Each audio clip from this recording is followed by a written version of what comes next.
Well, it's me again. How y'all doing? Okay, so here I am down in Murderer's Row again to hit you with another one of my favorites.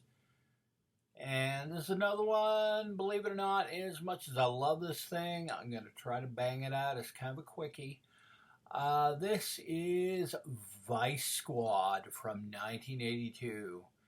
And I remember seeing trailers for this long before I ever wound up catching it. And I was immediately kind of fascinated. There was a character with the weird name of Ramrod. Ramrod? And yeah, so basic setup for this. This is just kind of a mean, nasty little flick. And it follows the Vice Squad on the LA streets, and it follows a few disparate characters, primarily a character called Princess, played by Susan Hubley, who is great in just about everything.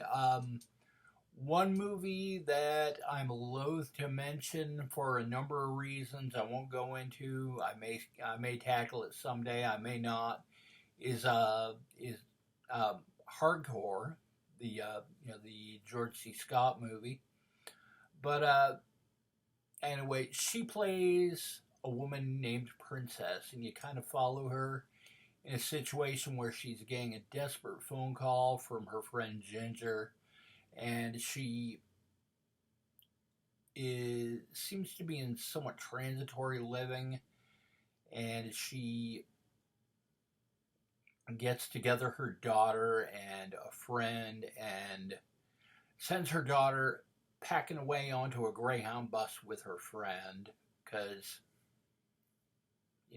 she's got to get her daughter out of Dodge and she's got work to do.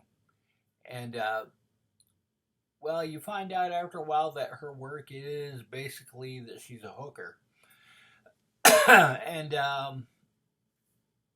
so it follows her adventures, and it also follows this titular Vice Squad, who are basically mainly the face of this group of cops, is Gary Swanson, played by Tom Walsh, and then you've got or rather Tom Walsh, played by Gary Swanson. And so they're doing their thing, and Princess is doing her thing, and Princess's friend Ginger, who was played by MTV VJ Nina Blackwood, is trying to get out of Dodge. She's trying to get out of town. She is terrified because she is apparently holding out on in order to get out of town. She's holding out on her pimp Ramrod, and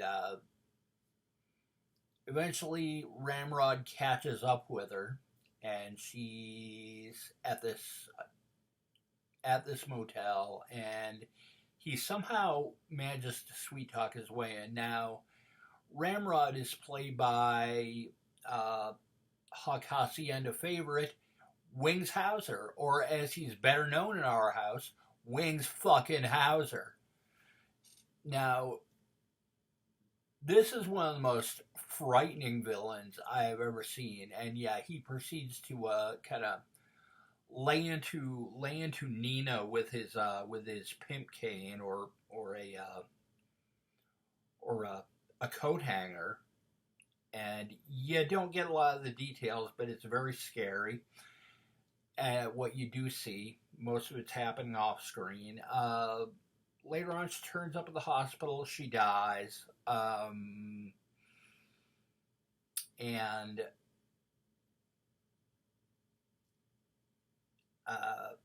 Walsh takes Princess in for questioning, and basically just puts her in front of Ginger's dead body, and yeah, Ramrod did this. Help us get Ramrod. And so she's so horrified and upset that she wears a wire, allows Ramrod to kind of wine and dine her. Are you interested in being one of my bitches? And she plays along, and he needs to, of course, go and test the wares. And of course, they're all, the cops are all, they've got her wired. They're listening to her. They barely bust in time to, once he realizes she's wearing a wire. And they bust in and they arrest Ramrod, and she basically spits in his face on him. This is for Ginger, you asshole. And they're carting Ramrod away. Turns out Ramrod is not real good at being contained, and he breaks loose from his captors in kind of a rather dynamic and insane way. He breaks loose of police custody and hits the streets. Now, the rest of the movie is basically Princess going from John to John in kind of quasi serial comic vignettes, let's say. It ranges from gross to